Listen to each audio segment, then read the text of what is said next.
Saat sholat di luar ruangan, tiba-tiba angin bertiup kencang dan menyibak jilbab ana. Karena ana khawatir aurat akan terlihat, maka ana mengambil jaket dan mengenakannya, lalu melanjutkan sholat. Apakah sholat ana tersebut tetap sah? Iya, tetap sah. Gerakan ringan untuk kepentingan sholat. Bahkan di luar kepentingan sholat pun, kalau memang itu hanya gerakan ringan, itu tidak sampai membatalkan sholat.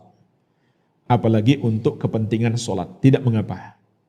Atau ada hal yang darurat, misalkan kita sholat di lantai 2, di ujung, lalu masjidnya tidak ada dinding, cuma ada pagar pendek misalkan. Lalu kita lihat ada anak-anak naik pagar itu, maka kita boleh bergerak sedikit. Kalau memang hanya dekat, kita bergerak sedikit, kita tarik anak itu. Boleh. Karena itu sifatnya darurat. Walaupun itu bukan untuk kepentingan sholat kita. Apalagi untuk kepentingan sholat, yaitu untuk menutup aurat. Ya. Kecuali gerakannya sudah terlampau banyak.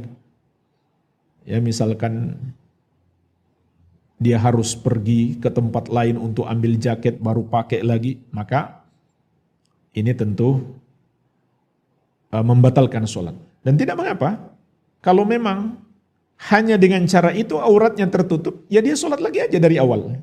Tidak mengapa, kalau memang jauh tempat mengambil jaket tersebut. Ya. Begitu pula ada dalilnya, Rasulullah SAW ketika sholat di rumah, lalu datang Aisyah radhiyallahu anha mengetuk pintu, maka Nabi SAW membukakan. Dan beliau tetap sholat. Beliau buka, kemudian beliau lanjutkan sholatnya. Tanpa membatalkan sholatnya. Ini karena ada hajat. Padahal hajatnya bukan kepentingan sholat. Maka boleh. Apalagi yang sifatnya darurat atau yang merupakan kepentingan sholat. Jadi gerakan ringan. Tidak membatalkan sholat. Kalau ada hajat. Apalagi yang sifatnya darurat, walaupun bukan untuk kepentingan sholat, apalagi untuk kepentingan sholat.